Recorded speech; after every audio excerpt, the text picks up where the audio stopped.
مجمع شارية الغضب والهيجان الجزء الثاني.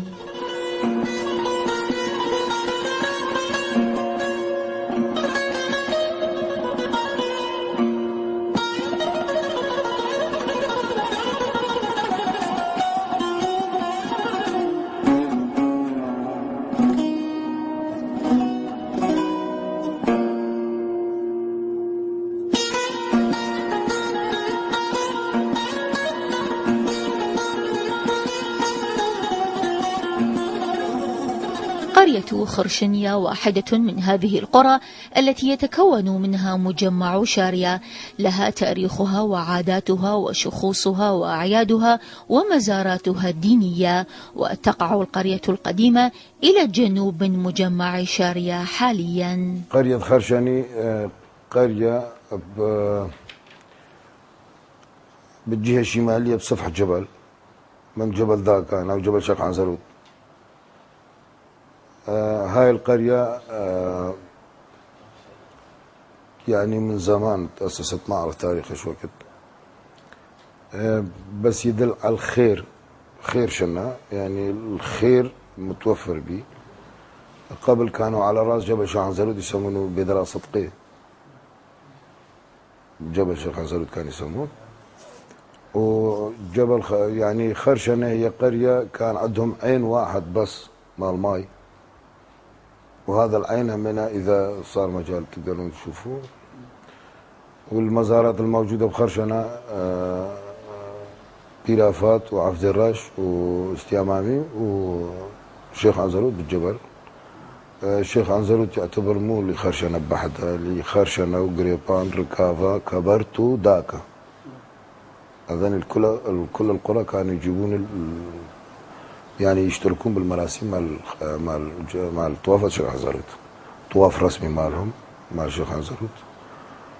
والعشيرة الموجودة بخرشنة مع العشائر، عشيرة الدوملية أكثريتهم من أب واحد،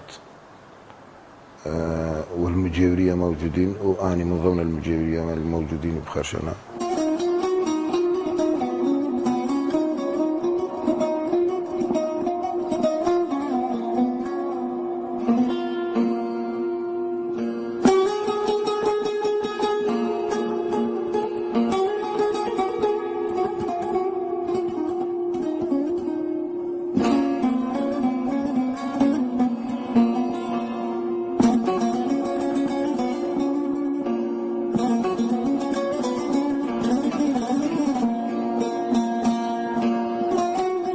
تقع معظم مزارات الإيزيدية في مجمع شارية في القرى القديمة، حيث تعرضت هذه المزارات أيضا للهدم والتخريب إبان عملية التهجير. ولمعظم هذه المزارات حاليا قباب ومواقع شاخصة وعامرة تم ترميمها وبناؤها حديثا، ولها طوافاتها ومناسباتها التي يحتفل بها في بداية الربيع، ويقصدها في أيام الأربعاء والجمع وأيام الأعياد للزيارة والتبرك وأداء الخدمة لها. وكذلك لهم مقابرهم التي تقع أحيانا بالقرب من هذه المزارات. وقبل فترة حاولت بعثة أثرية إيطالية هدم مزار شيخ شمس في قرية قريباني نتيجة وقوع هذا المزار على تل أثري يعتقد بوجود الآثار تحته، إلا أن موقف الإيزيدي الرافض لعملية التنقيب تم توقيف هذا العمل. المزارات كثيرة في هذه المنطقة، مزار كرجال في سيناء، مزار شيخ شمس في قريبان، ومزار شيخ عنزرود في جبل على راس جبل داكان أو جبل شيخ عنزرود. هاي المزارات الأساسية يعني الموجودة بالمجمع بالمنطقة. بالنسبة لأكو بعض مزارات هم موجودة، مثلا في خرشنية أكو بيرافات وعفد الرش واستيامامي، همنا مقبرة قديمة في خرشنية. في الركافة أكو سوارب تني، مزار مالي شخصن، مزار شيخ بكر، مزار شيخ قنبول موجود. في كلي بدري مزار ناصر دين، في سيناء شمس بيرا ومزار كالرجال. في شيخ خضري شيخ شمسة. في شارية مزار جايزي. طبعا هناك فعلا عدد مجموعة من المزارات أو المقابر في مجمع شارية. أكبرها هي مزار شيخ شمس الموجود في قرية قريبان القديمة، طبعا مو بالمجمع. المجمع تأسست في وقت قريب من، فالمزارات والمقابر لأهالي مجمع شارية بقية في القرى القديمة. ففي هذا المجال طبعا أنتم تستطيعون تزوروا هذه المقابر والمزارات في القرية القديمة. في كل قرية هناك مزار، هناك مقبرة، لكن أكبرها هي مقبرة في قريباني وفي خرشنيا، ومقبرة كالرجال هو أحد أولياء الإيزيديين على جبل سينا في قرية سينا. يدفن مجموعة قرى اللي نسميها بالقائدية، سينا وشيخ خضرة وشارية وكليبدري، هم يدفنون موتاهم في مقبرة كالرجال. أما القريباني في مقبرة شيخ شمس. الخرشنية والركافة يدفنون موتاهم في مزار شيخ عنزلوت. للإيزيدية في مجمع شارية طبعا عادات وتقاليدهم هي مشابهة لبقية مناطق الإيزيديين. طبعا هو يحتفلون بولادة الإنسان، ثم يعزون تعازي بوفاته، وهناك مراسم وطقوس معروفة لمجمع شارية في المناسبات. أهم الطوافات هو طواف كالرجال بعد عيد صرصال بأسبوع، طواف كالرجال، وبعدها يجي طواف شيخ عنزلوت على راس جبل، المراسيم ماله كله على راس جبل ذاك، وطواف شيخ شمس بعدها بأسبوع.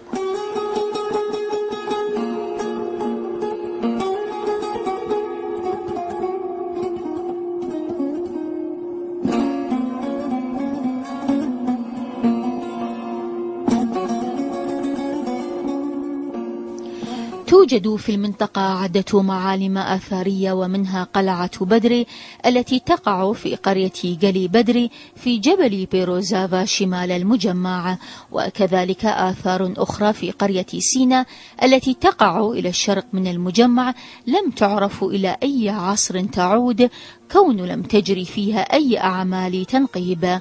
والآثار الموجودة في تل في قرية قريباني تحت مزار شيخ شمس، هذه الآثار لم تكن معروفة إلى حد الآن. الآثار هي كثيرة موجودة، ولكن قلة المعلومات عنها وقلة الآثار، يعني المنقبين اللي احنا ندعوهم إلى التنقيب عن هذه الآثار، ولكن أشهرها هي قلعة كليبدري الموجودة في قمة جبل قرية كليبدري، وهناك آثار موجودة في قمة جبل قرية سينا. أدعو المنقبين والمهتمين بالتراث والآثار القديمة للتنقيب في هذه المنطقة للبحث عن جذور هذه الآثار وبيان حقيقتها. عندنا قلعة اسمها قلعة بدري، هي ولما أخذها يعني قرية أخذت اسمها من هاي القلعة، اسمها قلعة بدري. هي حيثما تذكر المرصد أو المرشد الآثاري إنها قلعة قديمة تعود تاريخها إلى العصر الآشوري أو إلى الألف الأول قبل الميلاد، وهناك شواهد وأدلة لا زال للقرية باقية. الآثار الموجودة الأخرى بالمنطقة هي تلال، مثلا عندنا تل بالقريبانة، تل بقرية خرشنية. هذه التلال أثرية اصطناعية تعود تاريخها إلى عهد الآشوري، ومثل ما تذكر المصادر أو كما هو معلوم فإن نينوى كانت عاصمة الآشوريين، فهذه المنطقة قريبة من نينوى، بالإضافة إلى آثار الآشورية لا زال كهف ومجموعة تماثيل باقية في جبل زاوى أو قرية زاوى. طبعا قرية المعروف جبل بجبل زاوى، بس قبل يعني أن يسكن أهالي زاوى في هذه القرية كان قرية يزيدية اسمها مجرمافة، فآثار الآشورية موجودة بهذه المنطقة. تل والله ما كنا احنا نملك المعلومات عنها، ولكن في الآونة الأخيرة قدمت لجنة خاصة من مديرية التراث في مدينة دهوك، وعلى أساس يقومون بالتنقيب في قرية كغريباني، ولكن التنقيبات توقفت بسبب وجود مزار شمس فوق هذه الآثار.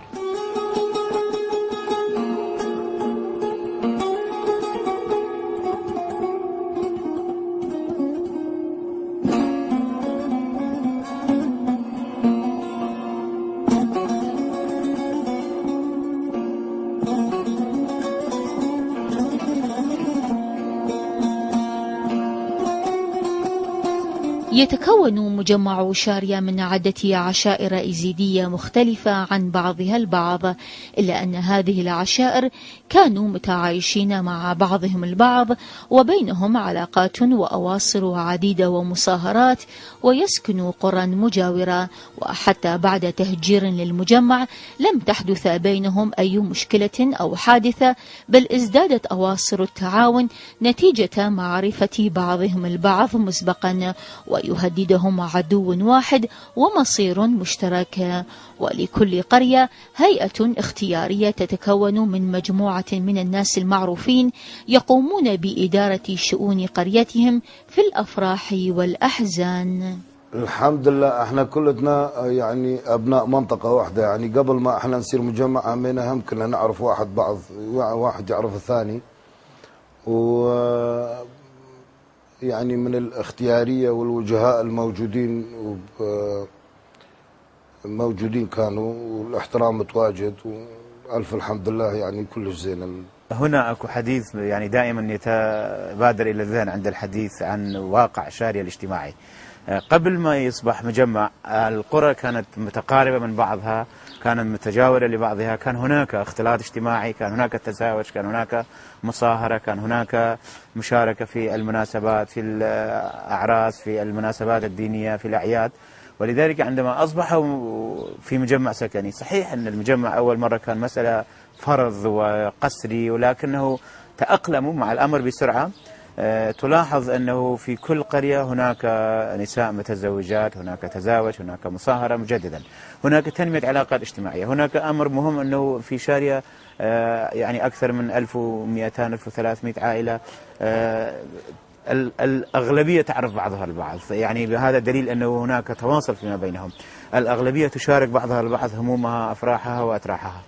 التنمية الاجتماعية الآن، يعني تنمية العلاقات الاجتماعية، يرجع إلى الفضل إلى الذين واظبوا على تنمية وإدامة هذه العلاقة بالشكل الأفضل، وكذلك إلى الروح التي يتميز بها أهالي شارية في قبول بعضهم البعض الآخر، في التسامح، في التعايش مع بعض، وكذلك في المساهمة أن يكونوا يعني قدوة للآخرين في مجالات مختلفة. على هاي المنطقة احنا نسميه دفرة قايدية، يعني أكثريتهم من القايدية، عشرة القايدية موجودين.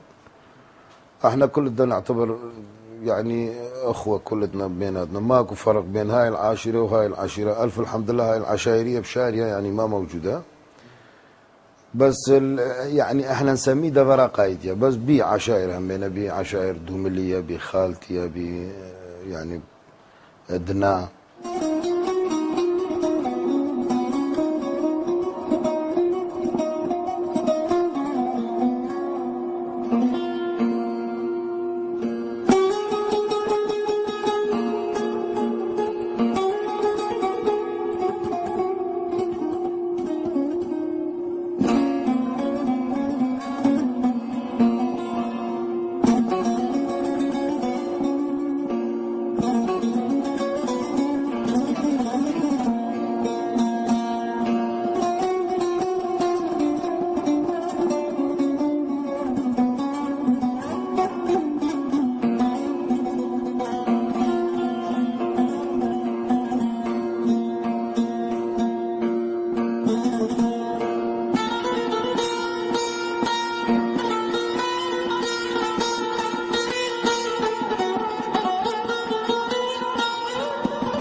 بما أن مجمع شارية يقع في السهل المنبسط ويمتلك أراضي زراعية واسعة تزرع فيها محاصيل عديدة أبرزها الحنطة والشعير، وكذلك محاصيل صيفية عديدة.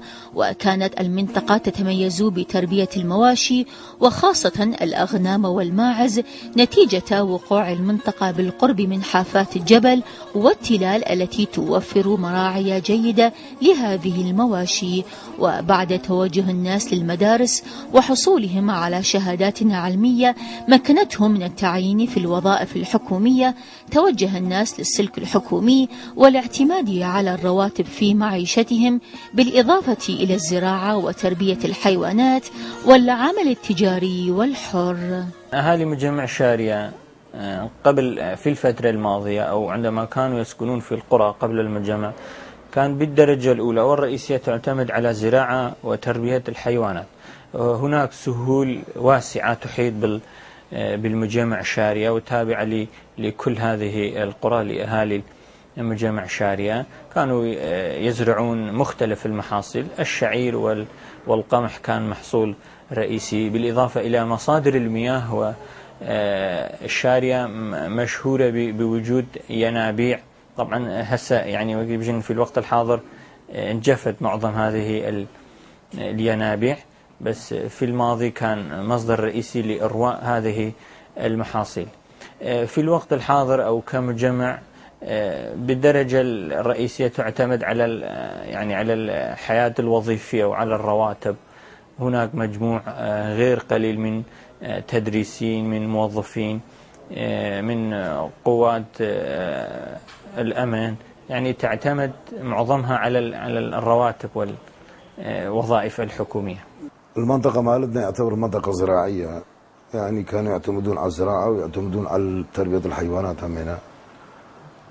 بس بعد ما انفتحت المدارس وانفتحت بعد 91 خاصة، يعني تطورت مجمع شارية بشكل يجلب الانتباه. يعني ما يعني الحمد لله هسه الصبح إذا تجي على شارية بأيام الدوام الرسمي يمكن تروح 5 سيارات 6 سيارات من هاي الكبار لدوائر الدولة، هذه من قبل الدولة، عدا السيارات الشخصية اللي يروحون هناك كلهم موظفين، أكثريتهم هسه من الموظفين وخريجين. الحمد لله احنا هسه نقدر يعني نتباهى بهاي الشغلات اللي عندنا من الشهادات العليا، من شهادات الدكتوراه، عندنا شهادات البروفيسورات. اكو عندنا بروفيسور مال الرياضيات، اول بروفيسور يعني يعتبر على مستوى الدهوك تقريبا. بالنسبه لاعضاء مجلس المحافظه من عندنا اكو قائم مقامين، من عندنا الحمد لله عندنا قائم مقام من شارية، قائم مقام قضاء شيخان. اكو عندنا وزراء من شارية صاروا يعني وصلوا الى مراحل الحمد لله كل زينه. بالنسبه للمدارس مالتنا، من المدارس احنا نقدر هسه نقول انه نسبه 85% من المعلمين والمدرسين عدا اللي هسه متعينين برا المجمع، يعني خارج المجمع، هنا يدرسون الطلاب مالنا.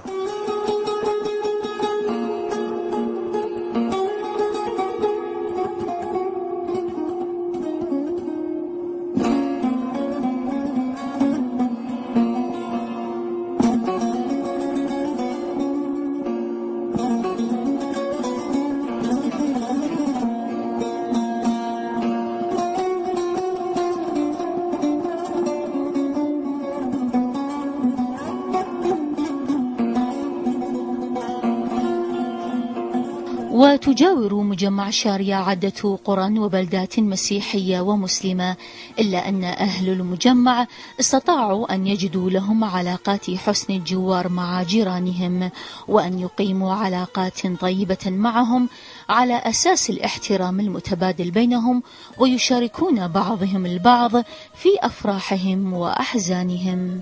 طبعا منطقة مجمع شارية تتكون من 7 قرى وكلهم أيزيليين، ولكن يحدنا من كافة المناطق إخواننا المسلمين فيها أكثر الأحيان، فهناك اختلاط بيننا من التسامح الديني يعني بالدوائر والتعامل، الزيارات، الأعياد،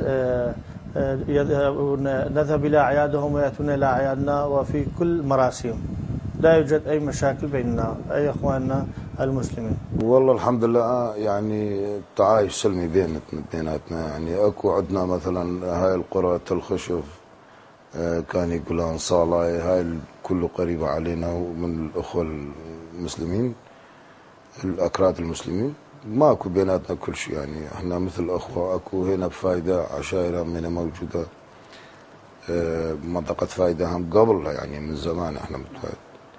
الحمد لله تعايش سلمي. اكو كان عندنا هم قرى مع المسيحية هم باختمي هم قريبة عن منطقتنا، يعني كانوا مسيحيين. الحمد لله تعايش سلمي بيناتنا، واحنا كلتنا مثل اخوة وكرفانية بيناتنا بينهم. في منطقتنا منطقة مجمع الشارية اللي تسمى منطقة القايدية، هي لدينا جيراننا المسلمين، اخواننا المسلمين الأكراد، ولدينا اخواننا المسيحيين. بمرور التاريخ ولحد الآن لم تحدث أي مشكلة يعني يؤدي إلى حدوث شرخ بين المجتمع الكردي اليزيدي والمجتمع الكردي المسلم، والحمد لله. والتعايش موجود لحد الآن، ولدينا علاقات اجتماعية قوية ومتينة مع بعضنا البعض. نزور بعضنا بعض في المناسبات، في الأعياد، في الأعراس، في حدوث حالات وفاة، في الفاتحات وغيرها من العلاقات، وحتى العلاقات الشخصية والعائلية موجودة بيننا، والحمد لله والشكر.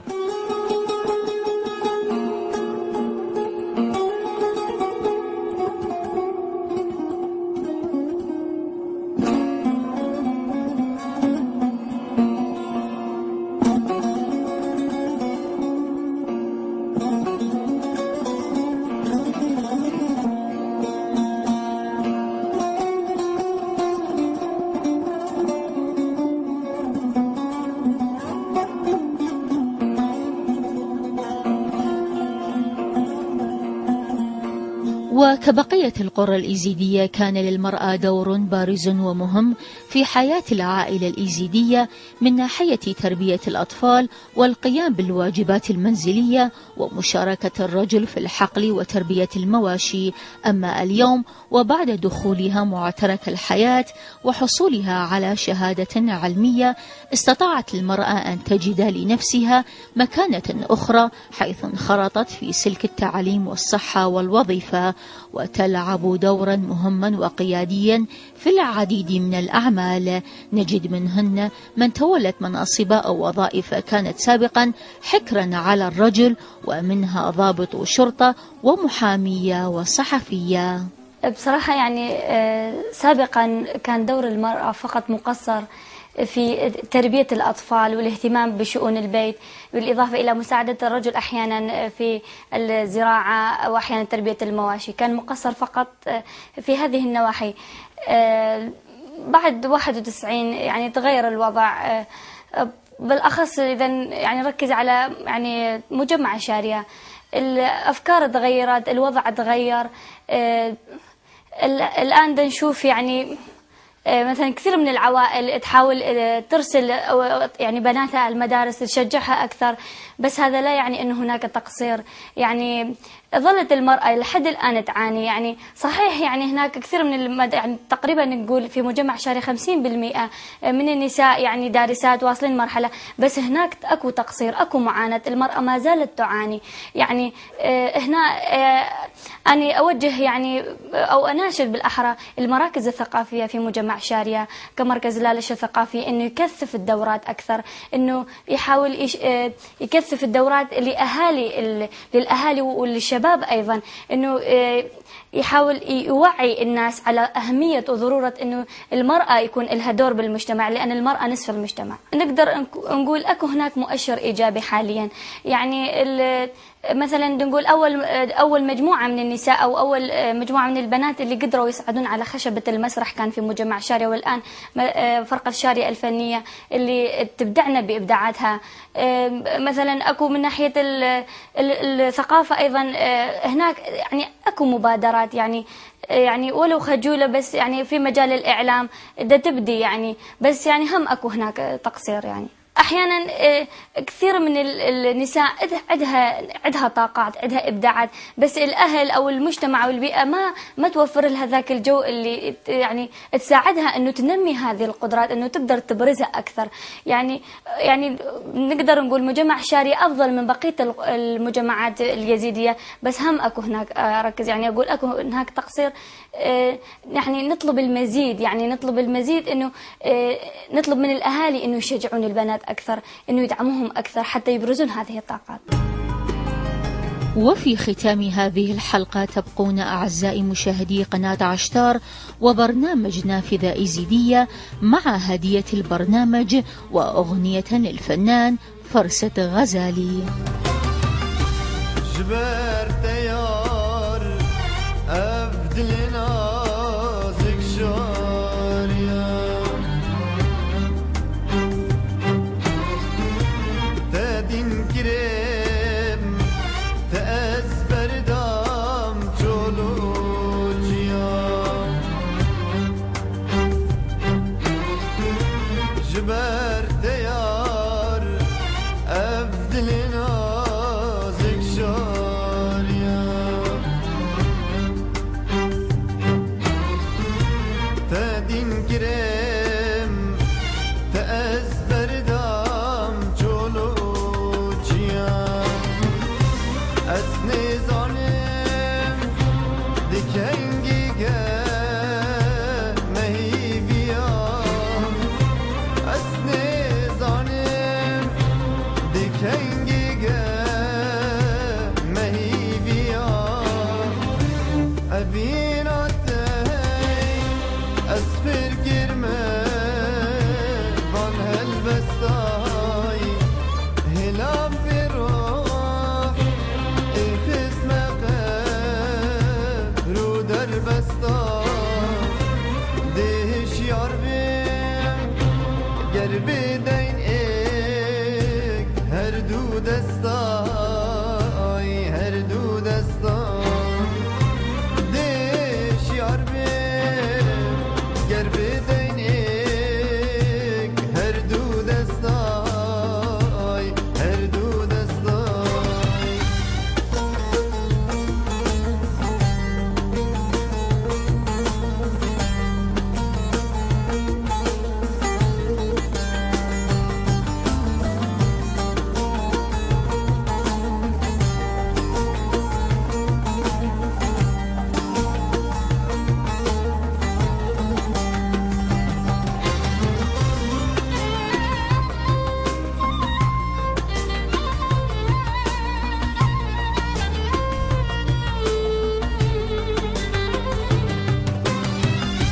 جاوید بلک هرجا خلک و گردنه